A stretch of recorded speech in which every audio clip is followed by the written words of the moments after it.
The evening sun cast long shadows across Oakland's busy streets as Captain Michelle Richardson guided her silver Honda Civic through the familiar road home. After 15 years on the force, 13 of them in internal affairs, she had seen it all. But tonight, she was just another tired officer heading home after a long shift, looking forward to a quiet dinner and maybe catching up on her favorite TV show.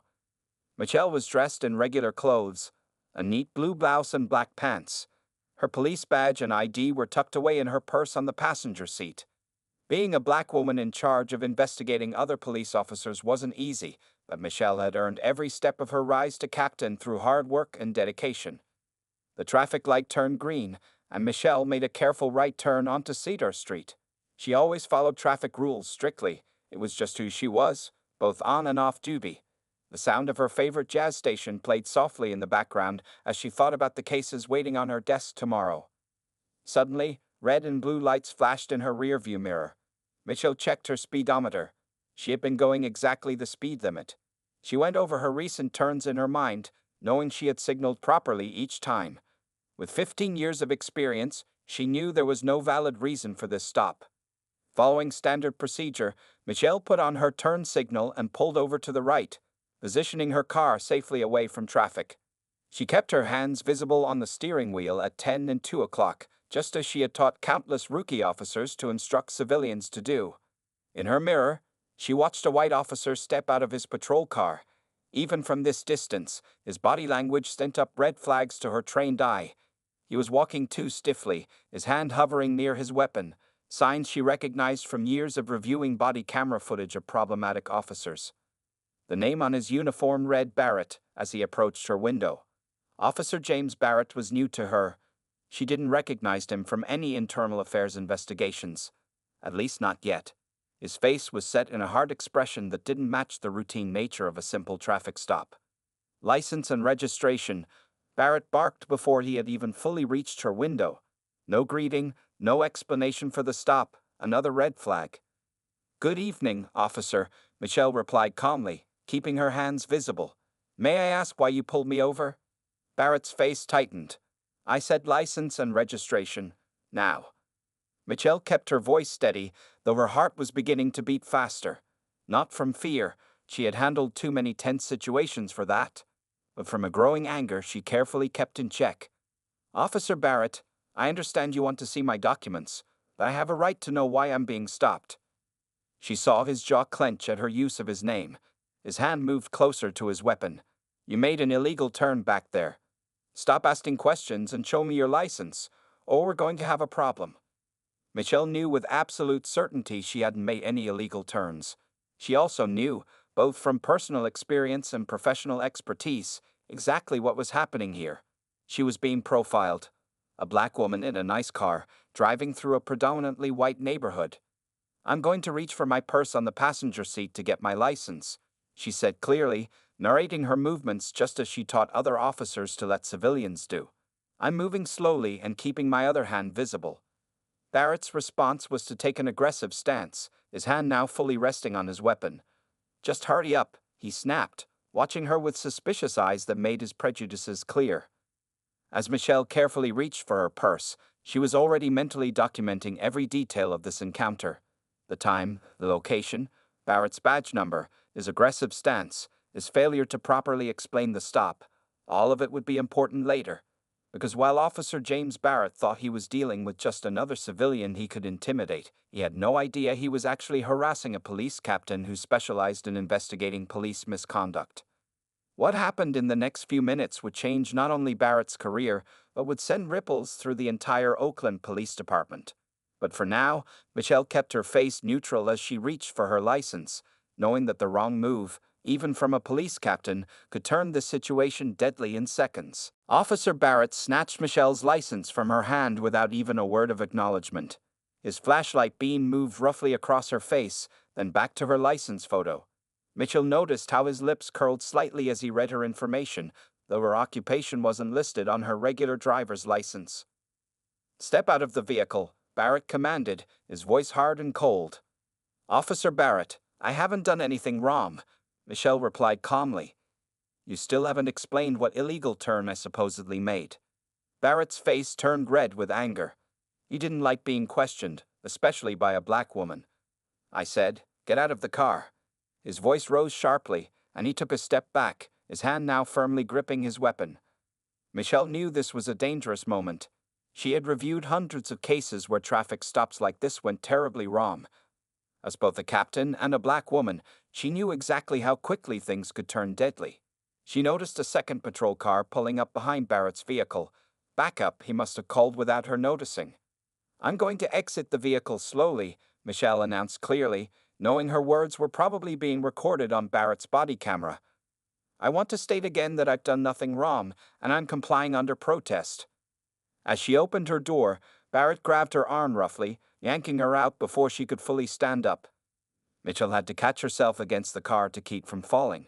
Her purse, with her police ID and badge, fell back onto the passenger seat as Barrett pulled her away from the vehicle. "Spread your legs."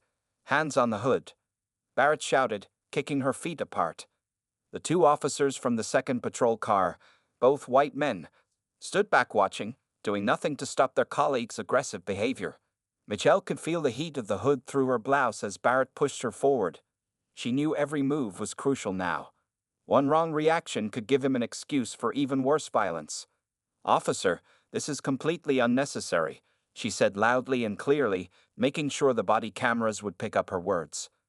"I am not resisting, but this is an illegal detention." "Shut your mouth," Barrett growled, pressing her harder against the hood. "You people always think you know the law better than we do. Always running your mouths, always having an attitude." The racist undertone in his words was now becoming overtly racist. Mitchell could see the other two officers shifting uncomfortably, but still they did nothing.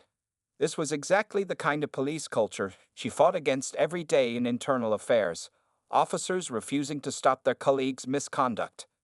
"I smell marijuana," Barrett suddenly announced, though there was absolutely nothing of the sort in Michelle's clean, well-maintained car. She recognized this tactic immediately, a false claim to justify searching her vehicle. "That's a lie, and you know it," Michelle said firmly, her professional training helping her maintain composure despite her growing anger. "There are no drugs in my car, and you have no probable cause for a search." Barrett laughed coldly. "Oh, I have probable cause now. Johnson, Peters, search the vehicle while I deal with our uncooperative friend here." Michelle watched in her car's side mirror as the other officers moved toward her vehicle. Her purse was still on the passenger seat. In just moments, they would find her police captain's badge and ID. Part of her wanted to announce her rank right now to see the look on Barrett's face, but her investigator's instincts told her to wait. The longer this went on, the more evidence she was gathering of Barrett's misconduct. "You're making a huge mistake," she said quietly, still held against the hood. "No, you made the mistake," Barrett replied, his voice dripping with contempt. "You made an illegal turn, and then you decided to give attitude to the wrong officer. Now you're going to learn what happens to people who don't show proper respect to law enforcement." Those words, spoken with such arrogant condescension, would soon come back to haunt Officer James Barrett. Because at that exact moment, Officer Johnson was reaching for Michelle's purse, about to discover exactly who they were really dealing with. Barrett pulled out his handcuffs, the metal clicking ominously in the growing darkness. The streetlights had come on, casting harsh shadows across the scene. Traffic continued to flow past them, some cars slowing down to watch the confrontation. Mitchell noted each passing vehicle, potential witnesses to what was unfolding. "Stop resisting," Barrett shouted, though Michelle hadn't moved a muscle against the hood of her car. "I am not resisting," she replied firmly, loud enough for nearby witnesses and body cameras to pick up. "You are using excessive force without cause, Officer Barrett." Her use of his name seemed to enrage him further. He grabbed her wrists roughly, squeezing the handcuffs too tight. Mitchell winced as the metal bit into her skin, but she didn't make a sound. After years of reviewing police misconduct cases, she knew that any reaction could be twisted into an excuse for more violence. "You just don't know when to shut up, do you?" Barrett snarled close to her ear. "Always talking back, always thinking you're so smart. Well, guess what? Your attitude just earned you a night in jail." Meanwhile, Officers Johnson and Peters were methodically searching through her car. Mitchell could hear them opening compartments, moving things around. She knew exactly what they would find in her purse. The question was just how long it would take them to get there. A small crowd had begun to gather on the sidewalk. Several people had their phones out, recording the scene. Barrett noticed them too, and it only made him more aggressive. He yanked Michelle away from the hood, spitting her around roughly.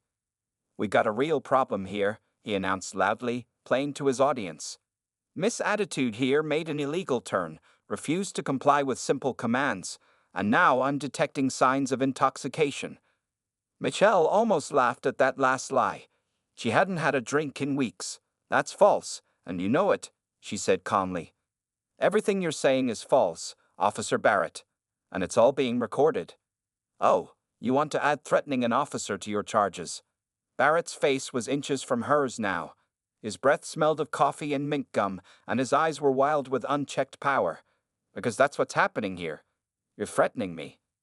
From the car, Officer Johnson's voice suddenly called out, "Hey, Barrett, you need to see this."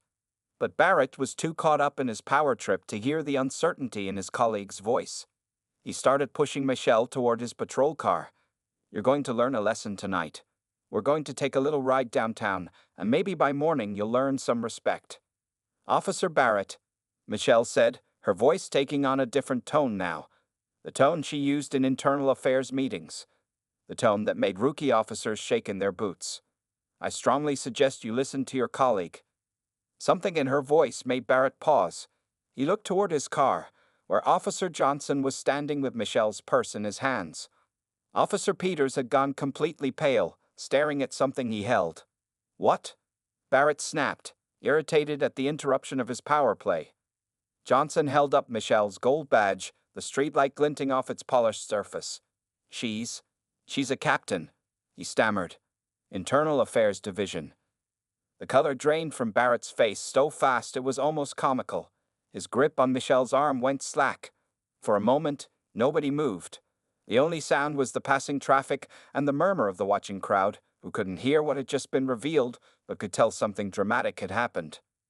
"I suggest you remove these handcuffs immediately, Officer Barrett," Michelle said quietly. Her voice was steady, professional, but carried an unmistakable edge of authority. "Then we can discuss your numerous violations of department policy, starting with racial profiling and excessive use of force." Barrett's hands were shaking as he fumbled with the handcuff keys. Around them, the other officers had snapped to attention, their earlier complicity replaced by obvious fear. They all knew what it meant to be caught by internal affairs. And this wasn't just any internal affairs officer. This was Captain Richardson herself. The handcuffs finally clicked open, and Michelle slowly brought her hands forward, rubbing her sore wrists. She could see the red marks where Barrett had fastened them too tight. More evidence. She made a mental note to photograph them as soon as possible. "Captain, I didn't." Barrett stammered, his entire demeanor transformed. The aggressive bully of moments ago was gone, replaced by a frightened officer who suddenly realized his career was hanging by a thread. Michelle turned to face him fully, her posture straight and professional despite the rough treatment she had just endured. "Stand down, Officer Barrett," she commanded, her voice carrying the weight of her rank. "Step back and wait by your patrol car." Barrett stumbled backward, nearly tripping over his own feet. The crowd on the sidewalk had grown larger, their phones still recording everything. Several people were whispering, trying to figure out what had changed the situation so dramatically. Officers Johnson and Peters approached cautiously, holding Michelle's belongings. Their faces showed a mix of fear and shame. They knew their inaction during Barrett's misconduct would be part of the investigation too. "Captain Richardson," Officer Johnson said, his voice barely above a whisper, "your badge and ID." He held them out like peace offerings. Michelle took her things calmly, though her hands wanted to shake with anger. She had seen countless cases of police misconduct in her career, had reviewed hundreds of hours of body camera footage showing similar scenarios. But experiencing it firsthand, feeling the hatred and prejudice directed at her simply because of her skin color, it was different. "Call it in," she ordered Johnson. "I want a sergeant on scene immediately. And get me the incident number for all your body camera footage." "Yes, ma'am," Johnson replied quickly, rushing to his patrol car to make the call. Michelle walked back to her car, her legs steady despite the adrenaline still pumping through her system. She could see Barrett in her peripheral vision, standing by his patrol car looking lost. His face kept switching between fear, confusion, and something that looked like anger, probably at himself for picking the wrong black woman to harass. Within minutes, sirens approached from multiple directions. Word had spread quickly that a captain had been detained, and now senior officers were rushing to the scene. Mitchell used the time to take photos of her wrists with her phone, documenting the marks from the handcuffs. The first to arrive was Sergeant Torres, one of the good ones. His face showed shock when he saw Michelle, then hardened into anger when she briefly explained what had happened. "Captain, I am so sorry," Torres began, but Michelle cut him off with a raised hand. "Save it, Sergeant. I don't want apologies. I want action." She spoke clearly, knowing the gathering officers needed to hear this. "What happened here tonight isn't just about me. How many other black women has Officer Barrett treated this way? How many complaints have been ignored? How many times have officers stood by and watched their colleagues abuse their power?" The assembled officers shifted uncomfortably. They all knew the truth, that if Michelle hadn't been a captain, this incident would likely have been brushed aside like so many others. "I want all body camera footage secured immediately," Michelle continued, her captain's voice growing stronger. "I want statements from every officer on scene, including the ones who just arrived. And I want every complaint ever filed against Officer Barrett on my desk first thing tomorrow morning." More patrol cars were arriving, their lights painting the street in red and blue. News vans were starting to show up too. Someone must have tipped off the media. Mitchell knew this story would be all over the morning news. A black female police captain racially profiled and handcuffed by one of her own officers. It would cause a firestorm. The police station was in chaos by midnight. News of what had happened spread through the department like wildfire. Officers huddled in small groups, whispering about how Barrett had managed to racially profile and handcuff their own internal affairs captain. The night shift commander had called the police chief at home, and now the entire command staff was rushing in for an emergency meeting. Michelle sat in her office, the lights dim as she reviewed the body camera footage from all three officers. On her computer screen, she could see herself being roughly handled by Barrett, could hear his racist comments and false accusations. She paused the video occasionally to make notes, her face showing no emotion despite the anger burning inside her. A knock on her door interrupted her work. "Come in," she called, already knowing who it would be. Police Chief Anderson entered, looking like he'd dressed in a hurry. His tie was slightly crooked, and his usual perfectly combed hair was messy. "Captain Richardson," he said, his voice heavy with concern. "I came as soon as I heard." Michelle gestured to the chair across from her desk. "Watch this first, Chief," she said, turning her monitor so he could see. She played the footage from the beginning. Chief Anderson's face grew darker with each passing minute. By the time the video showed Barrett discovering her identity, the chief's hands were clenched into fists on his knees. This is unacceptable," he managed to say. "Unacceptable doesn't begin to cover it," Michelle replied calmly. "And this isn't just about me. I want every case Barrett has ever handled reviewed. Every traffic stop, every arrest, every interaction." The chief nodded quickly. "Of course, we'll start immediately. Barrett has been suspended pending investigation and—" "That's not enough," Michelle cut in. "I want Johnson and Peters investigated too. They stood there and watched Barrett violate department policy, violate my civil rights, and did nothing. That kind of passive complicity is just as dangerous as active misconduct." Outside her office, they could hear more people arriving. The night shift's usual quiet had been replaced by constant movement and worried voices. Mitchell knew her phone would start ringing soon. The mayor, the press, civil rights organizations. This incident was going to shine a spotlight on the department's ongoing struggles with racial bias. "There's going to be protests," Chief Anderson said quietly. "The community is already angry about other incidents. This will be the tipping point."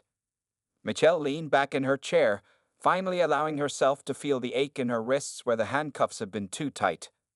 "Good," she said firmly. "Let them protest.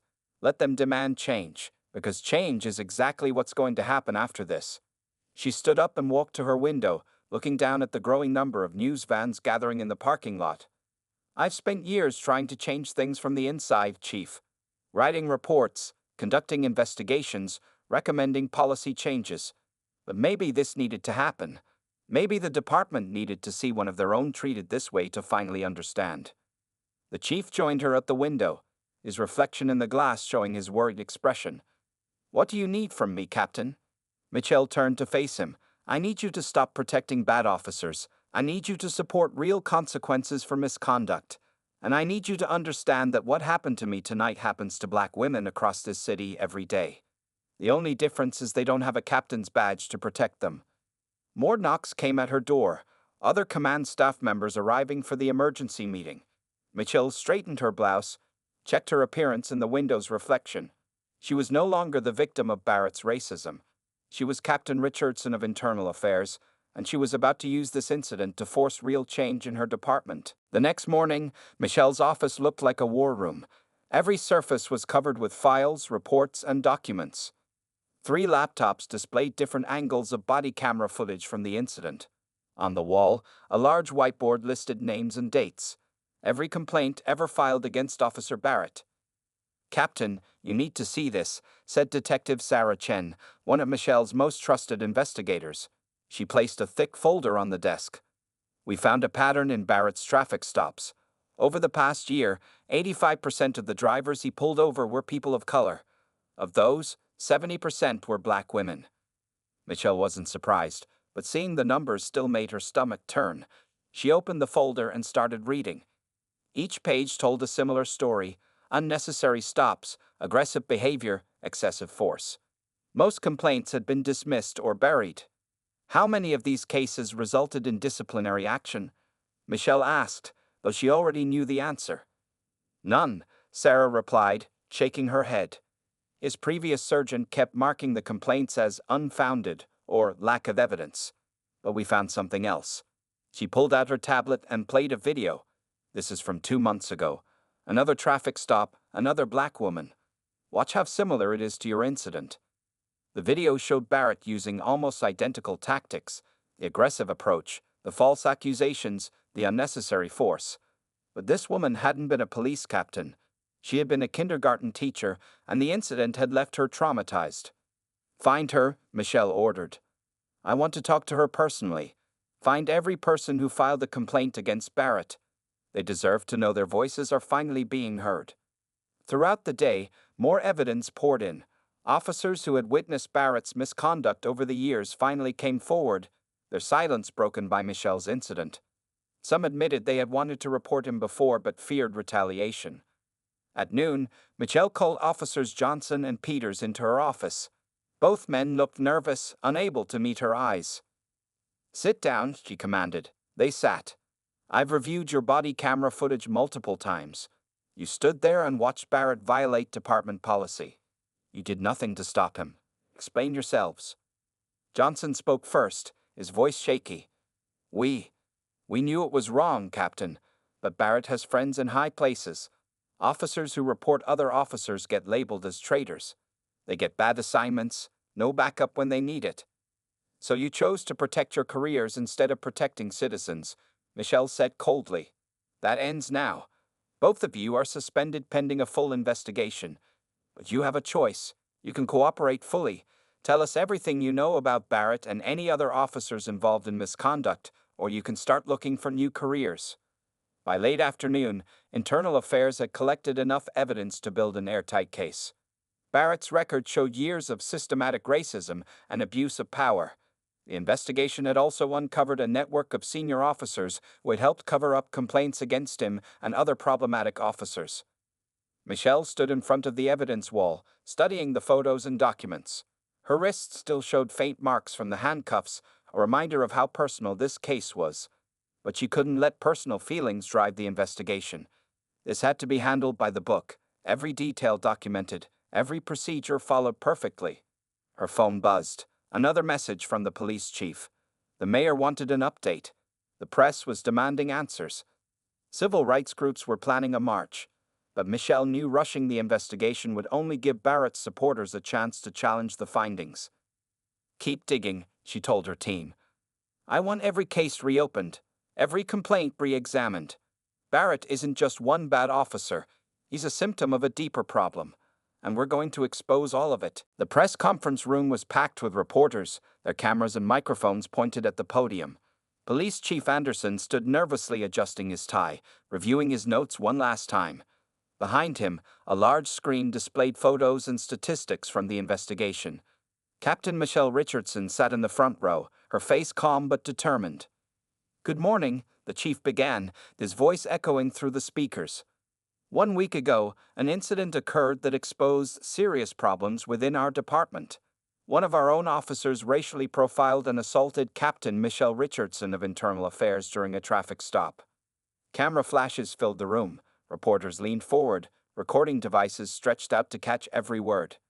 The subsequent investigation, led by Captain Richardson herself, has uncovered disturbing patterns of misconduct not just by Officer James Barrett, but by several members of our department who helped cover up his actions. The chief clicked a button, and the screen behind him showed a graph of Barrett's traffic stops broken down by race and gender. The numbers were impossible to ignore.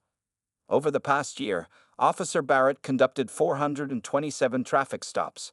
Of these, 85% involved drivers of color, with a specific pattern of targeting black women. We have found evidence of excessive force, false arrests, and systematic violation of department policies. In the audience, community leaders nodded grimly. They had been reporting these problems for years, but their complaints had fallen on deaf ears. Now finally, there was proof they couldn't ignore. Michelle watched as the chief announced the department's response. Barrett had been fired, effective immediately. 2 senior officers who had helped cover up complaints were forced to resign. Officers Johnson and Peters were suspended without pay, pending further investigation. But the changes went beyond individual punishments. The chief outlined new mandatory training programs, stricter oversight of traffic stops, and a complete overhaul of the complaint investigation process. Every officer would now wear body cameras that couldn't be turned off during encounters with the public. "We are also establishing a civilian oversight committee," the chief announced, his voice growing stronger. "This committee will have real power to investigate complaints and recommend disciplinary action. Captain Richardson will work directly with them to ensure transparency." Reporters' hands shot up, questions flying from all directions. "Chief, how could this behavior go unchecked for so long? What do you say to other black women who've been targeted? Will there be criminal charges against Officer Barrett?" The chief handled each question carefully, but everyone could see he was struggling. Finally, he did something unprecedented. He invited Michelle to the podium. She walked up slowly, her presence commanding immediate attention. The room fell silent. "What happened to me was not unique," Michelle began, her voice clear and strong. "The only unique thing was that I had a badge to protect me. Thousands of black women in our city face this kind of treatment every day. They are pulled over for no reason, treated with suspicion and hostility, subjected to unnecessary force." She paused, making eye contact with the community leaders in the audience. "This incident has opened a door, and we are going to walk through it. Real change isn't just about firing one officer or implementing new policies. It's about changing the culture that allowed this behavior to flourish." As she spoke, more photos appeared on the screen behind her. The kindergarten teacher Barrett had terrorized, other victims who had come forward, the evidence of systematic racism that could no longer be denied. "Starting today, every complaint will be heard. Every incident will be investigated thoroughly, and any officer who abuses their power or stands by while others do so will face consequences. This is not just a promise, it's a guarantee." The room erupted with questions again, but Michelle's words had already made their impact. In the back of the room, several officers shifted uncomfortably. They knew the old ways of doing things were over. The blue wall of silence had finally cracked, and light was pouring through. 6 months had passed since that night when Officer Barrett had pulled Michelle over. The incident that started with one racist cop's mistake had grown into something much bigger, causing waves of change that spread far beyond Oakland's police department. Michelle stood at her office window, watching new recruits arrive for their morning training. Today's session was special. These officers would be the first class to go through the department's completely revamped training program, one that put racial bias and accountability at its core. Captain Richardson, her assistant, called from the doorway. "They're ready for you in the training room." Michelle gathered her materials, including the video from her encounter with Barrett. What had been a traumatic experience was now a powerful teaching tool. As she walked down the hallway, officers nodded respectfully. Some still looked away, uncomfortable with the changes she had brought, but most had come to respect her even more for how she had handled the incident. The training room fell silent as she entered. 50 fresh faces looked up at her, their new uniforms still crisp and clean. These rookies had chosen to join the force during one of its most challenging periods. They knew they would face higher standards and stricter oversight than any class before them. "Good morning," Michelle began, her voice carrying to every corner of the room. "Today, we're going to talk about power. Not just the power you'll have when you put on that badge, but the responsibility that comes with it." She played the video. The room stayed completely quiet as they watched Barrett's racist behavior, his abuse of power, and the moment of revelation. When it ended, Michelle could see the impact on their faces. "Officer Barrett didn't start his career planning to become what you just saw," she continued. "He started right where you are, probably with good intentions. But somewhere along the way, he began to see some citizens as less worthy of respect than others. He began to abuse his power in small ways that grew larger over time." In the back of the room, she noticed several veteran officers who had come to observe. This was part of the new program too, regular retraining for all officers, not just rookies.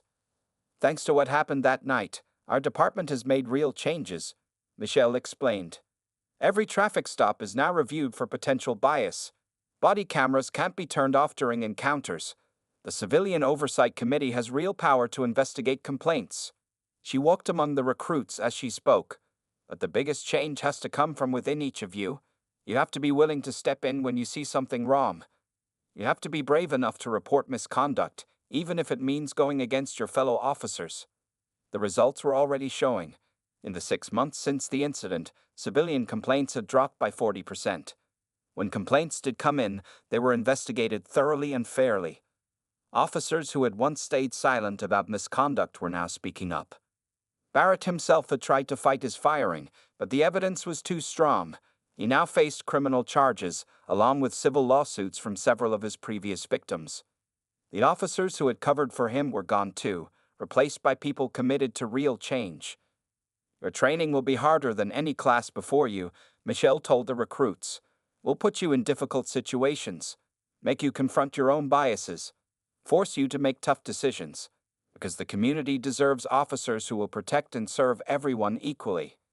She ended by sharing stories from other victims of police bias who had come forward after her incident.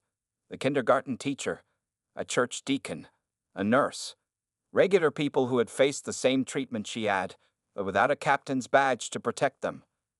"When you leave here today, remember this," Michelle concluded. "The badge you'll wear isn't just a symbol of authority, it's a symbol of trust. The community is watching us more closely than ever. They're demanding better, and we're going to give them better. Because that's what real police work is about, serving and protecting everyone, regardless of who they are or what they look like."